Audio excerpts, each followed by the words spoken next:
Hi everybody, welcome back to my channel. Today I'm going to be doing the January wrap up. I did not film as much as I had planned to at the beginning of the year. I don't know what happened, but I read a lot. I read a total of 11 books and my goal for the year is 150, so according to Goodreads, I'm one ahead of schedule, so it's the little things, count the little things.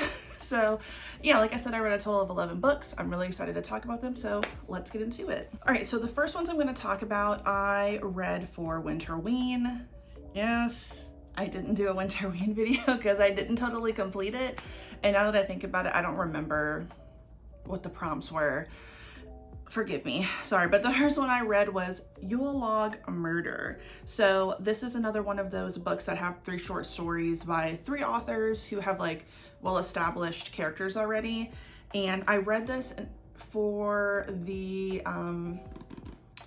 Murder During the Holidays prompt. I'm not really sure, I'll put it on the screen, but I had started this during Christmas because I wanted to try to read more Christmassy themed stuff.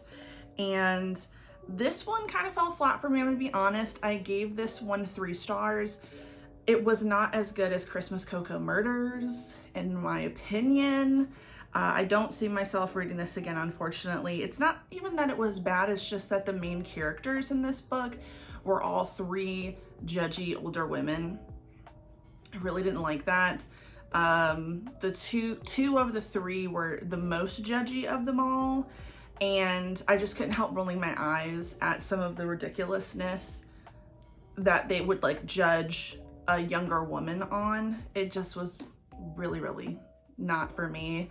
And I can't remember much about the book. I finished this at the very beginning of January, and honestly, I can't even remember much about the 3 short stories. One was about a mom who works for a paper, and her son brings his family back from Alaska, and she's like freaking out because she's like, I was gonna send the gifts, and now the wife is here, and she doesn't really like the wife because the wife or her daughter-in-law wants to go just travel, go to Germany, whatever. And the mom is like, amongst all of there's a murder, there's been a murder. And she's like, well, this just sounds like divorce to me. And the son is like super like understanding of his wife. He's like, well, you know, I think they got married when they were young. She followed me to Alaska. She had a kid. You know, we've been here for a long time. She hasn't really gotten to further her education. And like his mom was very judgmental about that. No, can't relate, don't like. So that was only one of them. And I just kind of felt like the other 2 just fell flat for me, unfortunately. So like I said, it got a 3 star. Next, I read Hex Wives by Ben Blacker. And this was for the prompt, something with blue in the cover. I gave that graphic novel 4 stars. It was actually really good. It's about a group of witches. I think they get reincarnated throughout life, or they're just immortal. I couldn't quite tell exactly, especially at the end of it. I couldn't tell if they were I couldn't tell what actually happened with them. I think they just live forever. But anyway, they've been causing chaos, as they should, killing men. And this group of men who are kind of, I couldn't tell if they were warlocks or just men. They might have been both. Well, they're warlocks. They try to make a spell that's going to erase the witch's memories, and they basically become housewives, and the men control them. And now they're not wreaking havoc, but slowly the women are getting their powers back, or at least their memories back. And I thought it was a really good graphic novel. I absolutely want to continue with the series. 2 of the witches are actually in love, and like part of what's so messed up about the fact that their memories are taken is that they're married to men who are crap. They're not good. And when they finally, I know this might be giving it away a little bit, but when they finally get their memories back and they see each other, that was a really beautiful moment where it's like, obviously there's this like, they were best friends when they were just the 50s housewife type thing, and they get their memories back. It's really badass. So I definitely want to finish that. or continue on with that series. The next book I read was Camp Slaughter by Sergio Gomez. This was a book that I read for the Naruto Choose Your Adventure, which was a book with magical realism. And it was also a book for the, it was also a book prompt for Winterween. And I think it was like short novella or just a shorter book. And it was great. I gave that 5 stars. I absolutely loved that book. I chose it for magical realism because if you've read it, there's a part where the murderer, I don't know, I felt like something that he described seemed like magical realism in my opinion, so that's why I chose it. But fantastic. It's a slasher style book. Very, very scary. The opening scene scared the shit out of me. I'm not gonna give too much away, but it gave me The Strangers vibe, and there's a particular scene from The Strangers that even scares me when I think about it now. So absolutely fantastic. The way that the author ends this book is that there could potentially be a second one.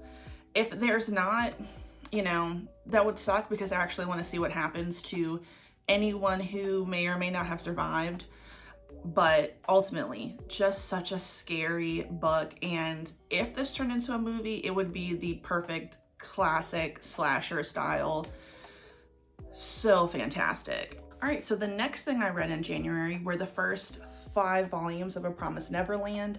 My friend Neptune loaned me these. She actually recently loaned me even more. So I've pretty much now got the whole series, I think.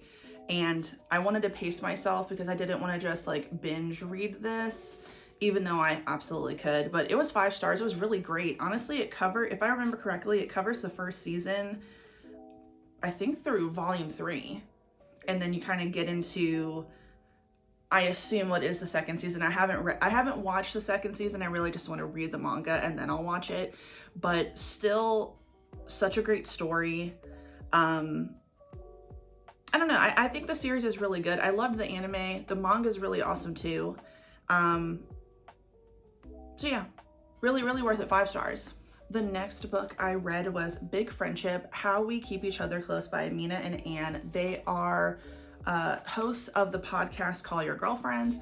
They co-wrote this together and it was a great book in my opinion. I love the style with which it was written in and hearing their stories about how they were before they met each other, how close they came when they first met each other, and then what kind of broke down their friendship over time. I thought was really interesting. I think much like Amanda Rosenberg's book, it was important for me to read something like this because as I get older, the way that I think about friendships changes. I know that the way I thought about friendships when I was much younger was not the best, and I didn't always have the most healthy friendships. And as I got older, I started to realize this is where I made mistakes. This is where I could have done something better. And really the main thing for any relationship or friendship is communication.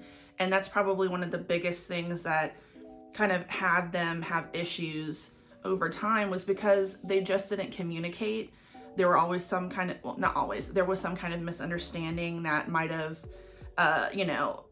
broken down the friendship in some way, which if they had just communicated, everything would have been fine. So I think that this is a really great book. I recommend that everybody reads this.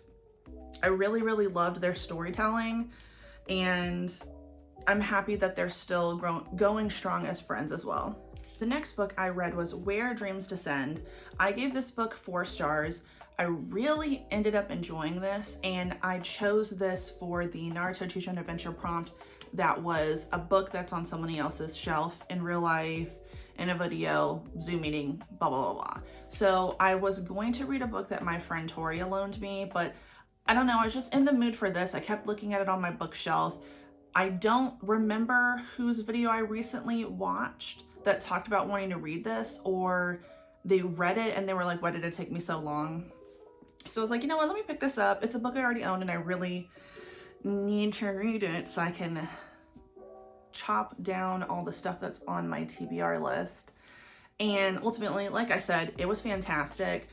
One thing that I want to say is that on my way to work, I was listening to the Panic at the Disco album. Damn, now I cannot remember the name of it, but it's their first album. And it gave me like all of this. As soon as I started listening to it, I was like, dude, this could be the entire like soundtrack of this got turned into a movie. So good. Some of my favorite, so this book is about a woman named Kalia.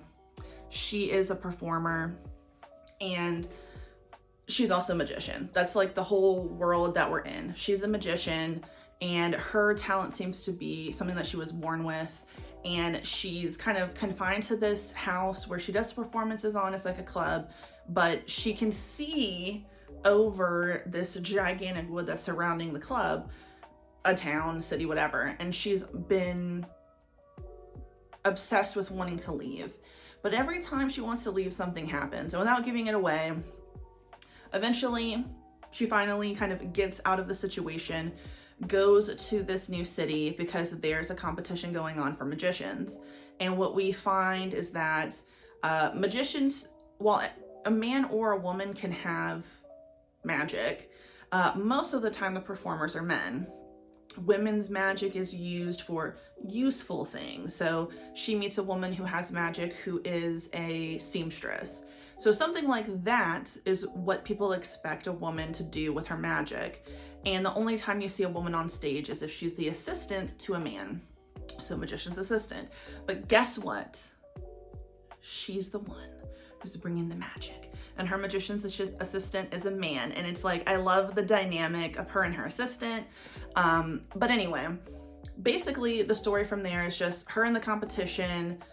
Obviously people assuming that she's not going to do well or treating her poorly because she's a woman, and the mystery of this city that they're in that has always been like very odd to the surrounding cities. I mean, surrounding cities, I think they're also considered cities, towns, whatever. But some of my favorite things about this book is, one, the main character, Kalia. I think she's really interesting. I know that I mean, I saw some Goodreads reviews about the book, and some people saying like they don't really like her. She's not very a likable character. I actually like her as a character. I like how stubborn she can be. I like how confident she is. I think that she's earned the right to be confident and to be in people's faces. Even though she's been very secluded, why would she not push back at people who are trying to basically say like, you're not powerful, you're just a woman? Excuse me? I loved the fact that almost everywhere she went, she didn't go many places, but we're only talking about one town. But anyway, she got these friendships with people, and every single friendship that she's developed is amazing. Like, I loved her relationship with her assistant. I love her relationship with the women that were in the circus. I want to see more of that. So I definitely want to read the second book. That comes out this year. So that's a book that I am really excited about for 2021. And some other pros would be Darren as a main character. He is interesting, although the mystery of what happens with his sister, I kind of saw that coming. I think that was pretty heavy. Like, okay, I'm pretty sure I know where this is gonna go. Not in a bad way. It was just very predictable. But yeah, absolutely want to finish this series. It definitely is very interesting. Some of the things that are mysterious in it were weird, but at the same time, enough to make me want to keep going with the series. But my only thing is that, like, the little crumbs that they give you, I just kind of felt like, damn, we didn't, the big, is it a big reveal what happens with Ava? Not really. So I kind of wanted a little bit more to kind of take me through to the second book. But I think what we're doing here is, like, you've got the crumbs. What's happening to female magicians? What's happening to the city? Who are the shadows in the mirror? I wish that we would have gotten a little bit more information on one of those things, but it's fine. I really enjoyed the book. Like I said, I want to finish the series, And yeah, this was 4 stars for me. And the last book I finished was Red Sister by Mark Lawrence. I gave this book 1 in the Book of the Ancestor trilogy 3 stars. I did not hate this book enough to not continue with the series, so I'm definitely going to continue with it because I also bought the other 2 a long time ago, so now I feel like I'm going to read it. I'm definitely going to finish it, but it was not my favorite. This is about a young girl named Nona and her, how would you say, her time growing up in a convent with assassin nuns. And I remember hearing about this book maybe the year before last, I think it was the year before last, going into last year. And so many people were excited about this book. Some people had read Mark Lawrence before, some people hadn't, but they were like super hype on the fact that it's young girls, assassin nuns. Yeah, they're there, but not very interesting to me, honestly. This book opens with an insanely awesome and like pull you in scene.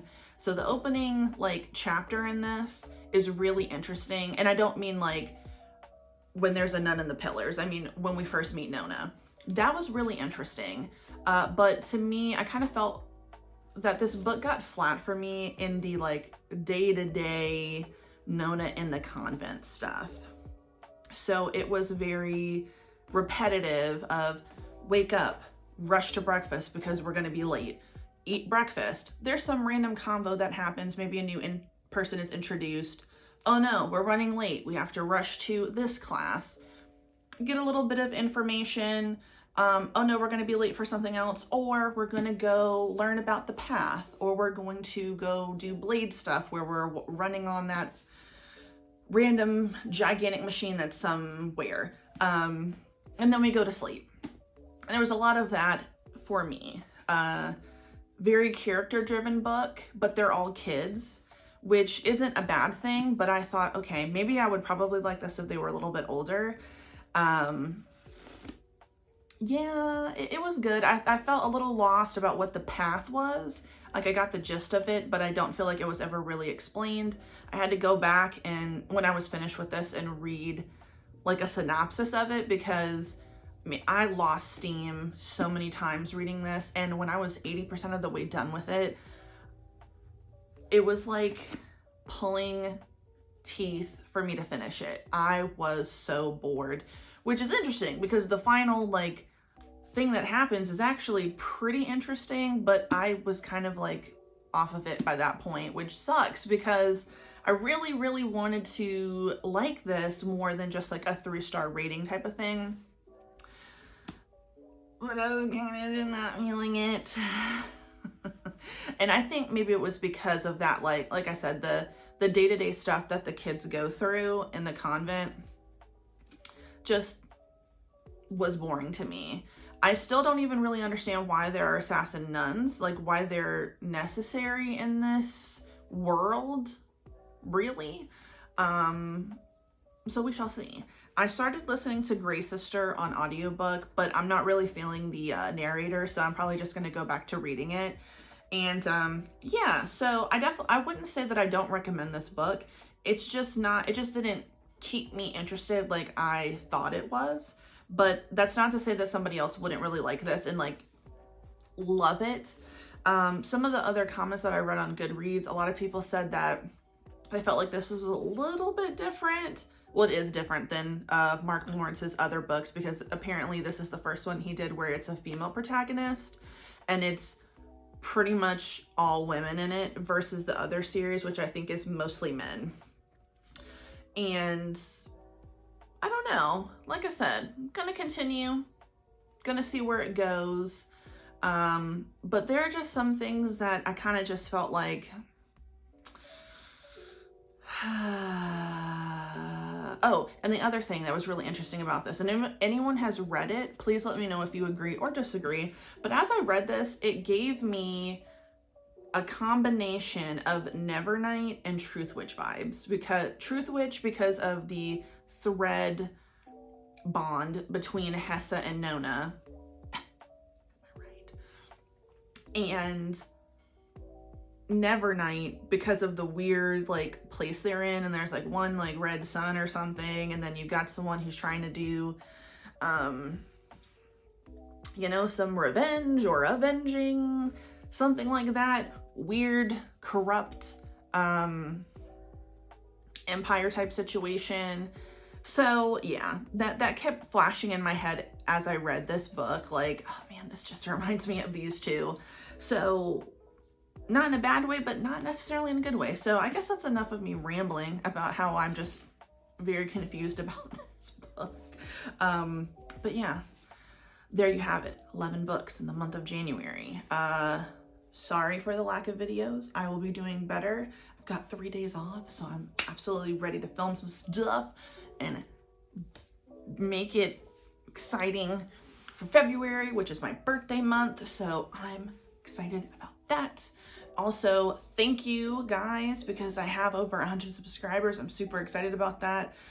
I think one of the reasons why I kind of lost steam in January is because I started to film a bookshelf tour and it just was terrible. So I'm gonna do it better next time. Definitely want that to come out in February, so look out for it. I'm gonna try really hard to not be super awkward while I do it and just not second guess myself, get it done. There you have it. But yeah, so if you like this video, please like this video. And if you like this video, please subscribe. And with that being said, thank you. Goodbye.